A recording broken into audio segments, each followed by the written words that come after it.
마태복음 28장 1절에서 10절까지의 말씀입니다.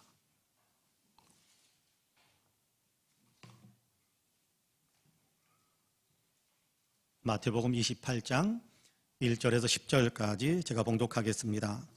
안식일이 다 지나고 안식 후 첫날이 되려는 새벽에 막달라 마리아와 다른 마리아가 무덤을 보려고 갔더니 큰 지진이 나며 주의 천사가 하늘로부터 내려와 돌을 굴려내고 그 위에 앉았는데 그 형상이 번개 같고 그 옷은 눈같이 희건을 지키던 자들이 그를 무서워하여 떨며 죽은 사람과 같이 되었더라.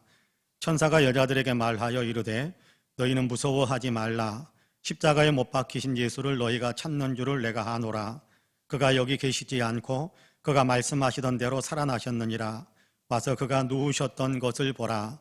또 빨리 가서 그의 제자들에게 이르되 그가 죽은 자 가운데서 살아나셨고 너희보다 먼저 갈릴리로 가시나니 거기서 너희가 배우리라 하라. 보라, 내가 너희에게 일렀느니라 하거늘. 그 여자들이 무서움과 큰 기쁨으로 빨리 무덤을 떠나 제자들에게 알리려고 다름질할새 예수께서 그들을 만나 이르시되 평안하냐 하시거늘. 여자들이 나아가 그 발을 붙잡고 경배하니 이에 예수께서 이르시되 무서워하지 말라. 가서 내 형제들에게 갈릴리로 가라 하라. 거기서 나를 보리라 하시니라. 아멘. 이 말씀에 큰 은혜가 있기를 원합니다. 할렐루야. 옆에 분들에게 눈으로만 인사 한번 할까요? 하나님이 당신을 참 사랑하십니다. 눈으로만 인사 한번 합시다. 하나님이 당신을 참 사랑하십니다. 나도 당신을 사랑합니다. 예, 눈으로만 인사합시다. 나도 당신을 사랑합니다. 한 번 더 인사합시다. 당신 참 괜찮은 사람입니다. 인사 한 번 더 할까요? 당신 참 괜찮은 사람입니다. 예, 감사합니다. 미국 어느 대학의 사회학과 교수가 학생들에게 과제를 하나 냈습니다. 인근에 있는 빈민가를 방문해서 그곳에 살고 있는 아이들의 미래를 예측해보라 라는 그런 과제였습니다. 학생들은 가서 빈민가에 살고 있는 아이들의 가정환경, 교육환경을 분석하고 그리고 아이들과 면담을 해서 여러 가지 그동안에 쌓여 있었던 데이터들과 함께 접목을 지키면서 연구를 해가지고 그 결과 보고서를 제출했습니다. 결론적으로 이야기한다면 희망 없음이라는 게 보고서였습니다. 아이들은 여러 가지 가정 환경도 그렇고 교육 환경도 그렇고 그들의 어떤 가지고 있는 여러 가지 생각들도 그렇고 그래서 아이들은 빈민가를 벗어나지 못한 채 가난하게 살다가 빈민가에서 세상을 떠날 것 같다라는 그런 보고서였습니다. 그로부터 20여 년 정도의 세월이 흘렀습니다. 사회학과 교수는 그때 연구를 해서 받았던 그 보고서들을 다시 한번 떠들어보면서 자기가 지도하고 있는 새로운 학생들, 지금 배우고 있는 학생들로 하여금 그 자료를 토대로 당시 빈민가 아이들을 추적해서 지금 어떻게 살고 있는지 다시 조사하게 했습니다.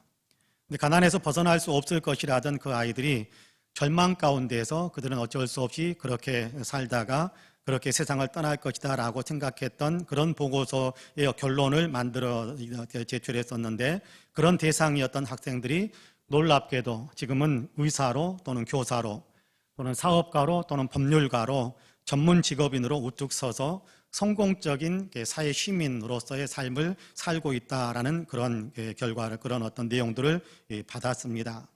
다른 지역에 있는 다른 지역의 빈민가에서 얻어지는 결론과는 전혀 다른 그런 결과를 얻게 된 겁니다. 그 빈민 지역에서 자랐던 아이들, 그 지역에서 자랐던 아이들만은 예측과는 전혀 다른 그런 결과가 만들어진 거지요.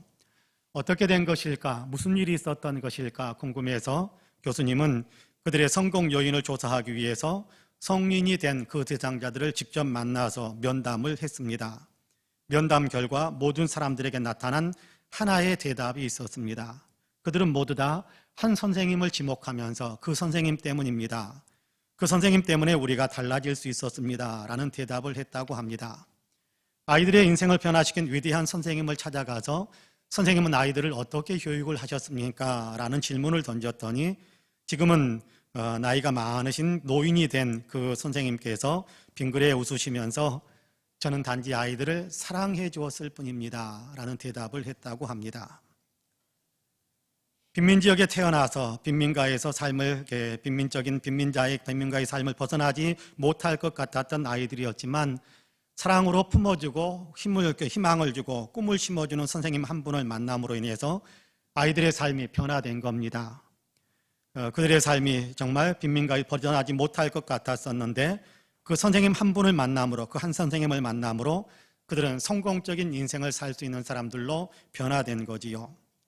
오늘 우리가 읽은 마태복음 28장 말씀도 만남과 변화에 대한 얘기를 우리에게 들려주고 있습니다. 부활의 주님을 만남으로 삶이 전혀 달라지는 부활의 삶으로 변화되는 여인들을 오늘 우리가 읽은 본문에서 보여주고 있습니다. 본문에는 막달라 마리아 그리고 다른 마리아라는 두 여인이 등장하고 있습니다. 두 사람은 지금 엊그제 예수님께서 십자가에서 죽으시는 것을 보면서 마음에 큰 상처를 입고 또 깊은 상심과 슬픔에 빠져 있으면서도 그럼에도 불구하고 예수님을 보고 싶은 마음에 그 무덤이라도 보고 싶다라는 그런 마음이 있었는지 무덤을 찾아가고 있는 중입니다.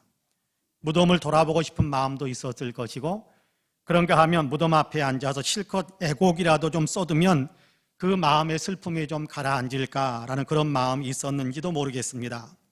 하여간 어둡고 또 그늘진 마음으로 무덤을 찾아온 이 사람들은 한순간에 슬픔도 어두움도 다 사라져버리고 놀라움과 기쁨의 마음으로 완전히 변화되는 그런 체험을 하게 됩니다.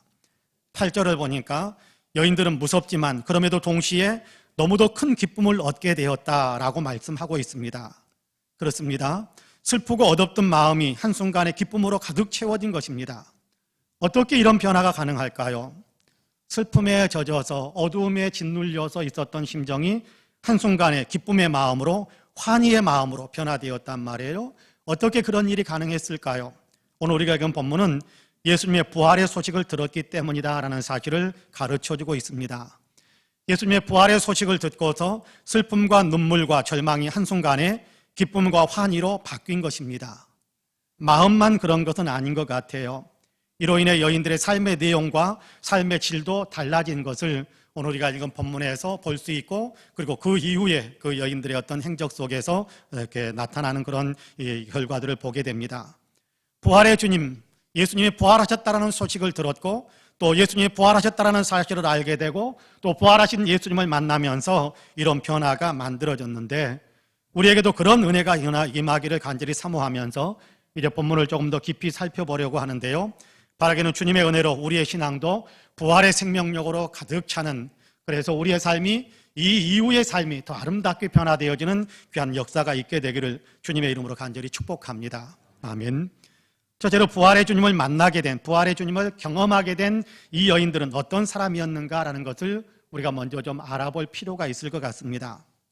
여인들은 예수님을 따르던 사람들이었지요. 12제자는 아니었지만 예수님의 제자들처럼 그렇게 예수님을 열심히 따르고 있었던 그런 사람들입니다. 성경을 보면 예수님을 따르던 사람들이라고 해서 다 예수님의 부활을 경험하거나 예수님의 부활을 목격한 것은 아닌 것 같아요. 근데 여기 본문에 등장하는 여인들은 예수님의 부활을 경험하고 예수님의 부활을 직접 목격하고 그리고 누구보다도 다른 어떤 누구보다도 먼저 예수님의 부활을 맛보게 되는 그런 자리에 섰다라는 사실을 알게 됩니다. 왜 그렇게 된 것일까요? 이 비밀을 안다면 우리도 그렇게 주님의 부활을 경험하는 자리로 나아갈 수 있을 것이라고 생각합니다. 여인들의 어떤 태도가 주님의 부활을 경험할 수 있게 만들었을까요? 그럼 본문 1절을 먼저 같이 읽어볼까요? 같이 1절을 읽어봅니다. 시작. 안식일이 다 지나고 안식 후 첫날이 되려는 새벽에 막달라 마리아와 다른 마리아가 무덤을 보려고 갔더니, 할렐루야. 여인들은 예수님을 찾아가는 마음을 가지고 있었습니다. 예수님을 사랑하는 마음, 예수님을 뵙고 싶어하는 그런 마음이 있었던 거지요. 이 마음이 있어서 예수님의 무덤을 찾아가는 겁니다. 예수님을 생각하는 마음, 무덤 속에 누워 계신 예수님이라고 할지라도 그 예수님을 한 번이라도 더 보고 싶고 예수님의 무덤이라도 한 번 더 만져보고 싶은 그런 마음이 여인들에게 있었던 겁니다. 예수님을 가까이 하고 싶은 마음이죠. 이 마음이 부활의 주님을 경험하게 만든 겁니다. 토요일 안식일이 지났습니다. 안식일에는 아무것도 할 수 없으니까 그냥 집에서 기다리기만 했겠죠. 그리고 안식 후 첫날 이제 이동해 다닐 수 있는 그런 허용된 어떤 시간들이 되니까 안식 후 첫날 일요일이지요. 일요일 이른 새벽에 여인들은 예수님의 무덤을 찾아옵니다. 마가복음을 겸해서 같이 읽어보면 여인들은 예수님께 향품을 발라드리기 위해서, 향품을 예수님의 그 시신에 부어드리기 위해서 향품을 가지고 무덤을 찾아왔다라고 말합니다. 향품을 예수님의 시신에 발라드리는 것, 향품을 발라드리는 것은 사랑과 헌신과 존경의 표현입니다. 무덤에 향품을 가져간다는 것은 오늘날로 말한다면 무덤에 꽃을 가지고 간다라는 그런 의미도 있겠지만 그거보다 훨씬 더 깊은 마음이 담겨져 있다라고 우리가 이해할 수 있을 것 같습니다. 주님을 사랑하는 마음, 주님을 만나고 싶은 간절한 마음이 있는 것이지요. 예레미야 29장 13절에서 하나님은 너희가 온 마음으로 나를 구하면 나를 찾을 것이요 나를 만나리라 라고 말씀합니다. 나를 사랑하고 나를 찾기를 원하고 나를 만나기를 원한다면 내가 너희를 만나줄 것이다 라고 약속하시는 말씀입니다. 온 마음으로 주님을 만나고 싶어하고 부지런히 주님을 찾아 나온다면 주님을 만날 수 있다, 주님이 만나주신다, 그렇게 약속하고 있는 겁니다.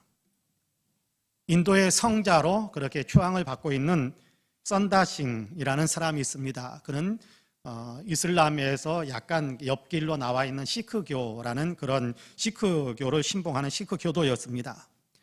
하지만 시크교에서는 전혀 평화도 만족도 얻지 못하고 굉장히 근심만 더해져 간다라는 사실을 느끼면서 참신을 좀 찾아봐야겠다라는 간절한 마음을 품게 됩니다. 참신을 찾지 못하면 죽고 말겠다라는 결심으로 그는 3일 동안 금식하면서 그의 골방에서 결사적으로 부르짖었습니다. 참신이 계신다면, 신이시여 당신이 진짜 참신이시라면, 참신이 계신다면 저를 정말 좀 만나 주십시오. 정말 살아계시는 그런 신이 계신다면 저를 좀 만나셔서 저를 바른 길로 인도해 주십시오 라고 부르짖었습니다. 그때 집 근처 철길을 따라 밤 열차가 기적을 울리며 지나갑니다. 다음 열차는 다음 날 아침 이른 새벽 5시에 지나가는 급행 열차입니다. 그 기적 소리를 들으면서 선다싱은 한 번 더 기도합니다. 신이시여, 만일 내일 아침 5시에 급행 열차가 지나가기 전까지 저에게 당신을 보여주시지 않는다면, 저로 하여금 당신을 깨닫게 하지 않으신다면 저는 열차에 몸을 던져 죽겠습니다. 선다싱은 목욕 재개하고 다시 골방에 들어가서 기도했습니다.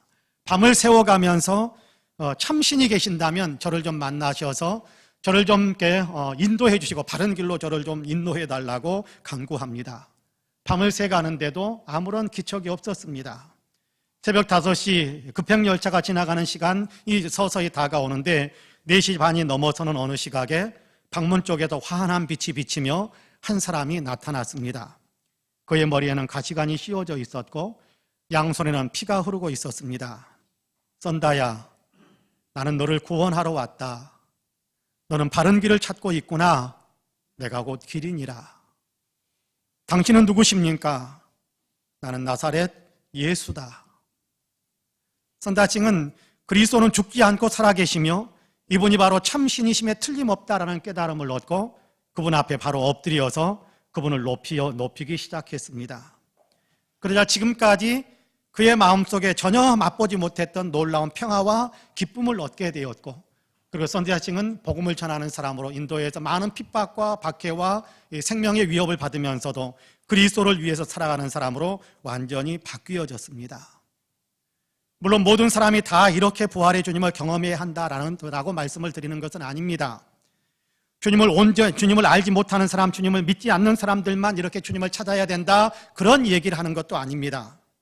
누구든지 진실한 마음으로 주님을 구해야 하고 또 주님 만나기를 소망해야 하고 또 주님을 경험하기를 원하는 그런 마음을 품어야 되는데, 누구든지 그렇게 진실한 마음으로 주님을 찾고 추구하면 주님은 약속하신 대로 만나주신다라는 말씀을 여러분에게 드리고 싶은 겁니다. 우리도 기도함으로 사모함으로 주님을 만날 수 있습니다. 주님은 말씀으로 자기를 나타내시는 분이신데 우리가 주님 만나기를 원하는 사모하는 마음으로 성경 말씀을 묵상하기 시작하면 말씀 속에도 주님 자신을 우리에게 나타내 보여주신단 말입니다. 사도행전을 읽다 보면 베레아 사람들은 하나님의 말씀을 들을 때에 이것이 진짜 그러한가 싶어서 들은 말씀을 더 많이 묵상했다. 그래서 그들 가운데는 주님을 믿는 사람들이 더 많아졌다라고 성경에서 가르쳐주는 부분이 있습니다. 주님을 경험한 사람, 주님을 믿는 사람이 많아졌다라는 얘기는 주님을 경험하는 사람들이 많아졌다라는 그런 의미이기도 합니다. 그렇습니다. 막달라 마리아와 다른 마리아는 주님을 사랑하는 마음으로, 주님 뵙기를 원하는 마음으로 주님이 계신 곳으로 달려왔습니다. 주님을 따르던 사람들이었습니다. 몰랐기에 주님을 알고 싶어 하는 것이 아니라 주님을 알고서 주님을 따르던 사람들이었는데, 그럼에도 불구하고 주님을 더 사랑하고 더 뵙기를 원하고 더 만나기를 사모하는 마음이 있었던 거지요. 더 사랑하기를 원하는 마음이 있었던 거지요. 그래서 주님의 무덤을 찾아왔는데 거기에서 부활의 주님을 만나게 된 것입니다. 우리 성도님들께서도 부활의 주님을 경험하는 귀한 은혜가 있게 되기를 간절히 원합니다. 주님이 자기를 나타내 주시는 성경을 더 많이 묵상하고 주님을 경험하고 싶다라고 더 많이 사모하면서 주님께 기도하면 주님께서 말씀을 통해서 예수님 자신을 우리로 하여금 느끼게 만들어주세요. 기도하면 기도를 들으시는 주님께서 우리로 하여금 기도 가운데 주님을 경험할 수 있도록, 체험할 수 있도록 주님께서 은혜를 베풀어 주십니다.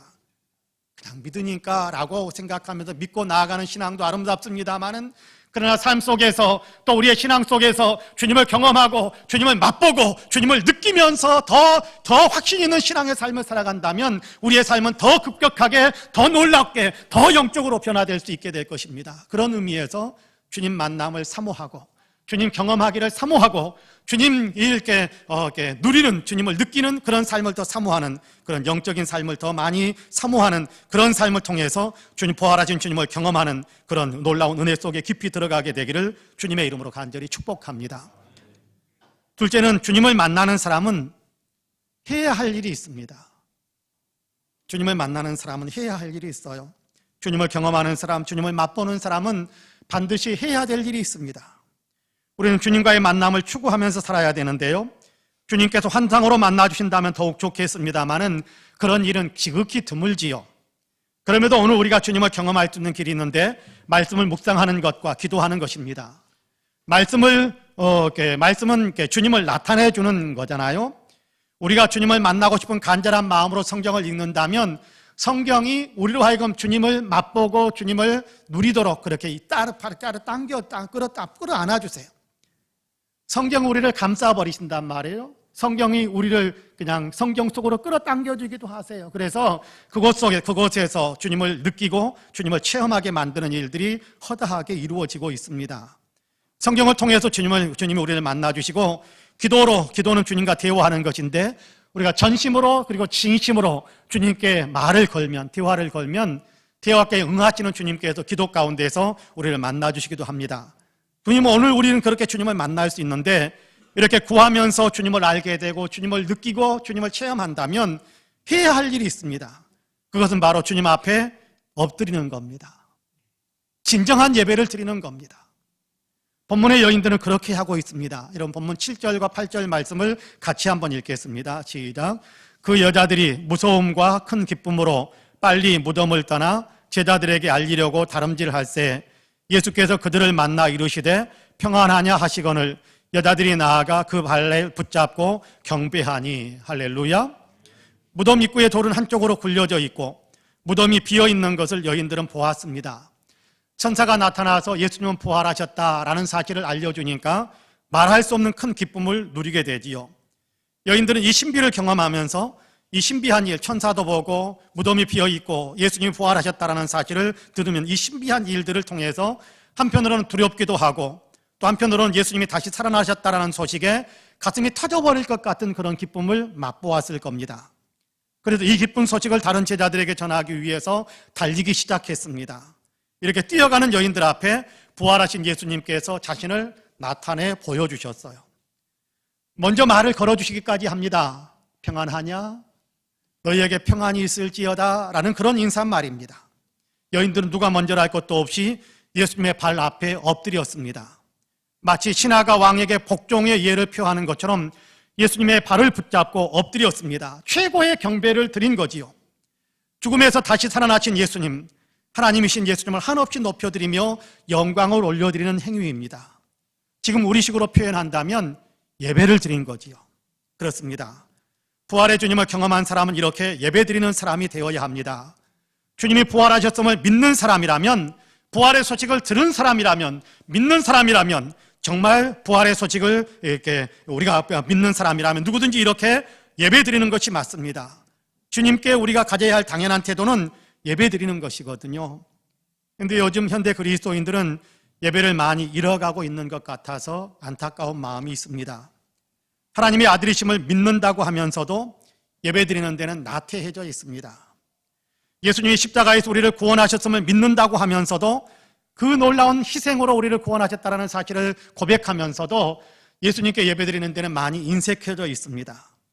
예수님이 사망을 이기시고 부활하셨음을 믿고 예수 안에서 우리도 부활하게 된다는 사실을 믿는다고 하면서도 예배에는 많이 게을러져 있습니다. 지금 예수님이 살아계셔서 만물을 주관하시는 분이심을 믿는다고 하면서 그분께 내 인생의 이런저런 문제를 부탁드리며 기도한다고 하면서도 예수님을 높여드리는 예배에는 정성을 기울이지 않는 경향이 많이 있습니다. 실존주의 철학자여 경건한 믿음의 사람이었던 퀴에르케고르는 예배를 연극에 비유해서 설명해 줬던 그런 이야기가 있습니다. 관객과 배우의 비유로 예배를 설명하기도 했는데요. 관객은 연극을 보는 자고 배우는 연극을 드리는 자입니다. 예배를 드릴 때도 우리가 드리는 자라면 하나님은 보시며 받으시는 분이다, 그렇게 구분을 하면서 그렇게 우리는 관객이 아니라 예배 시간에 관객의 입장에 서 있는 사람이 아니라 우리는 배우의 입장에 서서 예배를 드려야 된다, 그렇게 설명을 합니다. 예배 드리는 사람도 배우처럼 그렇게 해야 하는데 첫째는 배우는 늦지 않는다, 그렇게 퀴에르케고르는 이야기합니다. 배우가 늦는다면 연극이 안 되죠. 연극을 올려드릴 수가 없습니다. 배우가 늦는다면 그러면 연극이 진행이 안 되게 되지요. 예배에 늦으면 이미 예배가 아니라는 겁니다. 둘째로 배우는 연극 중에 일찍이 가는 법이 없고 다 끝난 후에 극장을 빠져나간다라고 이야기합니다. 마찬가지로 예배 중에 나가는 것은 예배자가 아니라는 거지요. 셋째는 배우는 졸지 않는다. 관객은 졸지 모르지만 예배자는 졸지 않아야 한다, 그렇게 이야기합니다. 넷째로 배우는 관객을 만족해 하는데 모든 것을 다 쏟는다. 예배자도 예배를 받으시는 하나님이 만족하시도록 최선을 다해야 한다, 그렇게 교훈을 들려주고 있습니다. 우리의 예배 생활을 가만히 생각해 볼 필요가 있는 그런 도전을 주고 교훈을 주는 그런 이야기다라고 생각을 해봅니다. 요즘 코로나로 인해서 온라인 예배 드리는 경우가 많지요. 이로 인해 예배의 집중력을 많이 잃고 있는 것은 아닌가, 그런 생각을 합니다. 여러분, 텔레비전을 보다가 흥미를 잃게 되면 어떻습니까? 내 생각에 내가 이렇게 생각하기에 좀 재미없는 프로그램이 진행이 되어지면 리모컨을 들잖아요. 리모컨을 들고 텔레비전 채널을 사정없이 돌려버립니다. 언제까지요? 이렇게 심심하지 않을 때까지 내가 흥미를 느낄 때까지 채널을 사정없이 돌려버립니다. 그런데 온라인 예배를 드리다 보니까 예배에도 그런 태도를 취하는 경향들이 많아지더라는 겁니다. 예배 채널을 맞춰놓고 예배를 드리는 것이 아니라 그 예배 채널을 사정없이 돌려버리는 거예요. 흥미가 안 생긴다, 아이고 따분하다, 아이고 그냥 내 생각과 좀 다르다, 그러니까 다른 방향으로 돌려버리는 거예요. 다른 방향으로.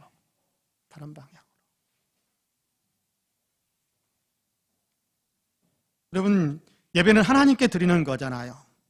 그러면 하나님께 맞추는 거거든요. 여러분, 예배 시간도 우리가 11시에 예배를 드리는데, 주일이면 11시에 예배를 드리는데 11시 예배 시간에 우리가 온라인으로 드리지 않을 때는 예배 시간 11시에 맞춰서 달려오기 위해 했었는데 온라인으로 예배를 드리면서 예배 시간을 내 마음대로 조정을 합니다. 이제 아이고 11시에 그래 이 일부터 처리하고 잠자기 전에 한번 유튜브 보면 되지, 예배 시간을 내 마음대로 바꿉니다. 과연 이것이 하나님께 온전히 나의 예배 시간을 드리는 예배가 되는 것인지 한번 생각해 볼 필요가 있지 않겠습니까? 예배 드리는 내 마음도, 또 주일날 우리가 예배 시간에 와서 이렇게 앉아 있을 때 그 복장과 우리가 유튜브 영상 앞에 앉아 있을 때 나의 복장이 일치되는지, 나의 자세, 태도도 한 번 더 우리가 생각해 볼 필요가 있다고 생각합니다. 진정한 예배, 하나님께 드리는 예배, 시간도 우리의 마음도 예배드리는 우리의 자세와 태도도 하나님께 드리는 그런 예배를 드리는 그런 우리의 예배를 회복해야 되지 않을까, 그런 생각을 합니다. 예배를 통해, 그런 예배를 통해 하나님은 은혜도 주시고 하나님은 우리에게 축복도 주실 겁니다. 몽골 선교 활동할 때 기록해 놓았던 이용규 선교사님의 내려놓음이라는 책이 있습니다. 이분이 다른 데서 지금은 선교 활동을 하는 것으로 알고 있습니다만은 그 책에 보면 벌러르라는 자매의 이야기가 등장을 합니다. 몽골 교회에서 예배를 드리고 있는데 벌러르라는 자매가 땀으로 뒤범벅이 되어서 예배당으로 뛰어 들어오더랍니다. 이자벨은 예배 시작 몇 시간 전에 소를 잃어버리는 바람에 소를 찾기 위해서 이리저리 뛰어다니다가 예배 시간이 다 되어 간다라는 사실을 깨닫고 불이 나게 소 찾는 것을 버려두고 예배드리기 위해서 들판을 가로질러서 예배당으로 뛰어온 겁니다. 그래서 온몸이 땀을 비오듯이 쏟고 있는 거예요. 몽골에서 소는 삶의 기반이거든요. 소 한 마리가 보통 사람의 1년 월급과도 같다라고 이야기합니다. 이 자매는 예수 믿은 지 몇 달밖에 되지 않았는데 예배의 중요성을 항상 인정하면서 소 찾는 것을 포기한 채 교회로 달려왔던 겁니다. 놀라운 사실은 예배를 마치자마자 예배당 밖에서 소 울음소리가 들려와서 나갔더니 잃었던 소가 예배당 밖에 와서 서서 울고 있었다고 합니다. 소를 잃어버렸을 때 초 찾는 것을 포기하고 예배드리는 것을 선택했었는데 하나님께서 예배의 기쁨과 소를 찾는 기쁨 모두를 다 얻게 하셨다라고 간증하는 내용을 적어놓은 것을 읽었습니다.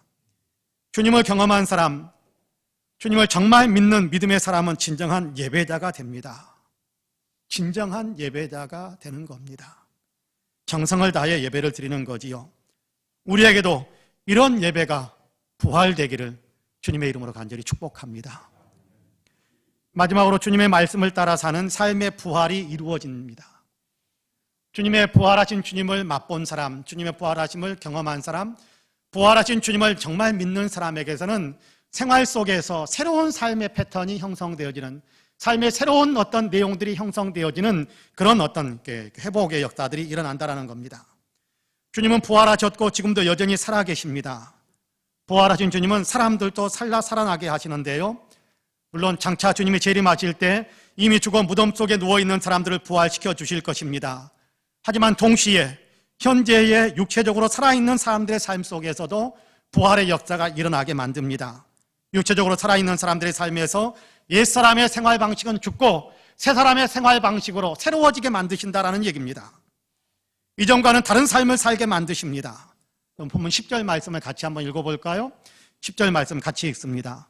이에 예수께서 이르시되 무서워하지 말라. 가서 내 형제들에게 갈릴리로 가라 하라. 거기서 나를 보리라 하시니라. 할렐루야. 예수님께서 여인들에게 부탁하시는 말씀입니다. 먼저 무서워하지 말라라고 이야기하지요. 죽었던 사람이 살아나서 자기들 앞에 서 있으니 무서웠을 겁니다. 천사가 눈에 보였으니 무섭기도 할 것입니다.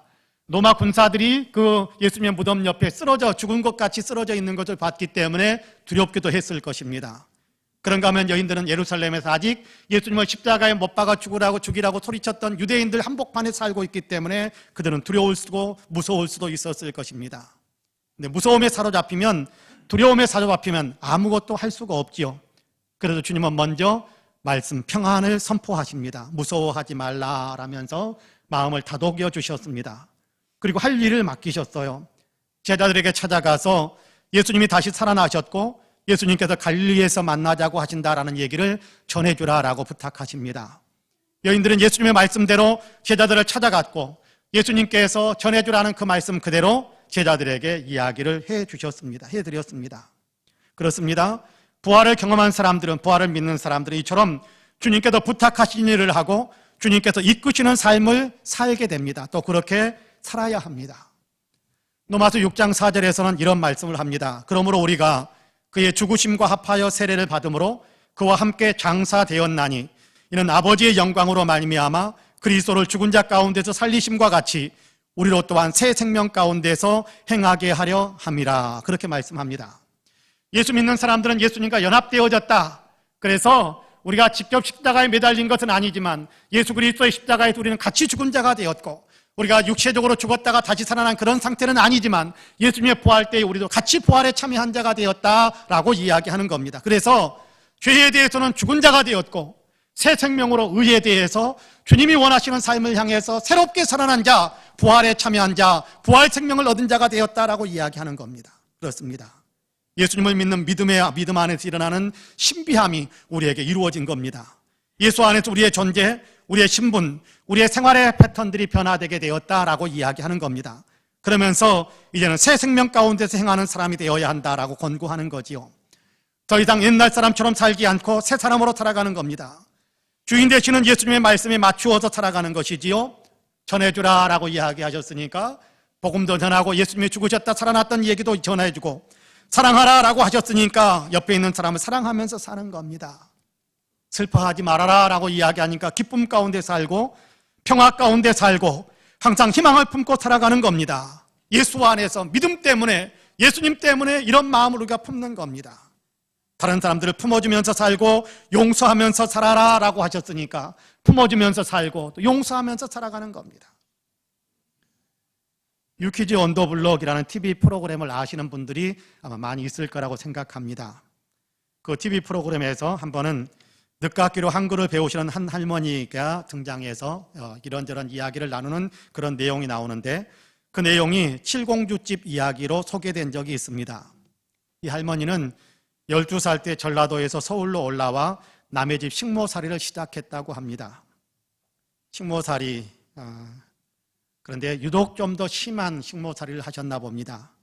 사람 이하의 취급을 받았습니다. 이 12살 소녀에게 준 밥은 동태 머리를 넣고 보리쌀과 함께 삶아서 만든 죽이었습니다. 그걸 밥이라고 준 겁니다. 겨울에도 불이 없는 냉방에서 자게 했습니다.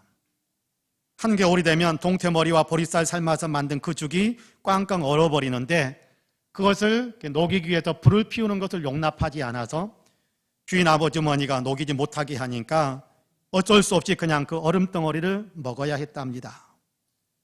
더욱 어려웠던 것은 주인네가 자주 다투었는데 다투기만 하면 그 아주머니가 뼈저구도 뒷굽으로 이 소녀의 발을 사정없이 밟았답니다. 그러면 발이 퉁퉁 부어올라서 신발도 못 신게 되고 걸음도 제대로 못 걷는 그런 어떤 상태가 될 때가 허다했답니다. 고작 12살 아이에게 뭘 그렇게 심하게 하셨는지 모르겠습니다. 당시를 회상하는 것만으로도 할머니는 하염없이 눈물을 흘리셨어요. 옆에 있는 진행자가 그때 못했던 이야기를 지금 그 부부에게 하고 싶으면 한마디 하시라고 권했습니다. 그러자 함께 앉아있던 남편인 할아버지는 이제 지나갔는데 잘 살면 되지 뭐 하면서 넘겼습니다. 당사자인 할머니는 자세를 거쳐 잡고 앉아서 말씀을 하셨습니다. 아줌마, 어느 곳에 계실지는 모르지만 지금 내 얼굴을 보면 알지도 몰라요. 그러니 아줌마가 나한테 행했던 것도 아실 겁니다. 아줌마, 편안한 마음으로 잘하고 사십시오. 우리도 잘하고 살겠습니다. 안녕히 계세요. 그리고 환하게 웃으며 손을 흔들었습니다. 아픔도 미움도 다 떠나보내는 것 같았습니다. 여러분, 용서는요, 마음을 평안하게 만듭니다. 내가 용서하면 내 마음이 평안해지는 거지요. 이 할머니도 힘들고 아프고 원망스러웠던 마음을 벗어나 평안을 회복하신 것을 보니까 아마 이 할머니도 다 용서하셨던가 봅니다. 주님은 우리를 온전히 용서하셨어요. 주님은 우리를 온전히 용서하셨어요. 하나님과 화평하게 만들어 주셨습니다. 이것이 부활의 기쁨 아니겠습니까? 우리 모두도 이런 평화와 기쁨을 누리기를 원합니다. 부활의 주님을 경험한 사람들, 예수 그리스도의 부활을 믿는 사람들은 이런 평화와 기쁨을 누릴 수 있는 힘이 있습니다. 그 안에 성령님이 계시니까. 성령님을 통해서 예수님이 들어와 계시고 성령님을 통해서 성부 하나님도 들어와 계시고 성령님 안에서 삼위일체 하나님이 우리 안에 들어와 계시잖아요. 그러니까 우리는 내가 가지고 있는 내 마음의 능력보다 훨씬 더 뛰어난 능력을 가지고 있어요. 하나님의 능력. 주님을 바라보시면 우리도 그렇게 평화와 기쁨을 누리는 삶으로 변화될 수 있습니다.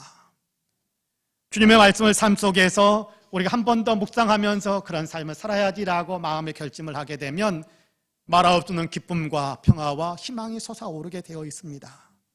주님을 바라보시기를 바랍니다. 그러면 성령 안에서 우리는 더 의로워지고 더 기쁨을 누리게 되고 더 평강을 누리게 될 것입니다. 우리 안에 하나님 나라가 이루어지는 거지요. 하나님 나라는 먹고 마시는 것이 아니라 성령 안에서 누리는 의와 희락과 평강이다라고 이야기하거든요. 성령 안에서 누리게 되는 의와 희락과 평강이다. 이런 변화의 역사가 그리스도 예수를 믿는 우리 안에 넘치게 됩니다. 주님을 바라보시기를 간절히 원합니다. 사랑하는 성도 여러분, 예수님은 부활하셨습니다. 우리는 믿음으로 예수님과 연합되었습니다. 우리는 예수님과 함께 죽었고, 죄에 대해서는 죽었고, 이전의 삶에 대해서는 죽었고, 예수님과 함께 산 자가 되었습니다. 의에 대해서 살고, 기쁨의 편에 대해 살고, 평화의 편에 살고, 하나님 나라의 편에 대해서 산 자가 되었습니다. 그렇다면 우리는 지금도 계속해서 달라져야 할 것입니다. 부활의 주님을 늘 경험하는 삶을 살기 위해 주님을 더 많이 사랑하고 주님을 더 많이 찾으시기를 바랍니다. 부활의 주님께 영광을 올려드리는 예배자의 삶을 살아갈 수 있게 되기를 간절히 원합니다. 나아가 일상의 삶에서 부활의 주님의 말씀을 적용하면서 실천하면서 살아가게 됩니다. 그렇게 살아가시기를 원합니다. 그렇습니다. 바라기는 저와 여러분 우리 모두는 부활하신 주님을 믿음으로 부활하신 주님을 삶 속에서 경험하며 주님과 함께 살아가는 거룩하고 복된 성도님들이 다 되시기를 주님의 이름으로 간절히 축복합니다. 아멘. 기도하겠습니다. 은혜로우신 하나님, 예수 그리스도를 보내주시고 우리를 위해서 십자가를 지게 하셨을 뿐만 아니라 죽음 가운데서 예수님이 다시 살아나게 하심으로 놀라운 은혜로 우리를 새 생명으로, 우리에게 부활의 생명으로 역사해 주셔서 감사합니다. 예수님을 믿는 믿음을 우리에게 주셨기에 이제 우리는 장차 하나님 주님 재림하실 때 부활하실 것을 믿지만 또한 이 땅에서 우리의 일상의 삶 속에서도 이전의 삶은 죽고 새 생명의 삶을 살 수 있는 능력으로 충만해졌음을 저희들은 분명히 믿습니다.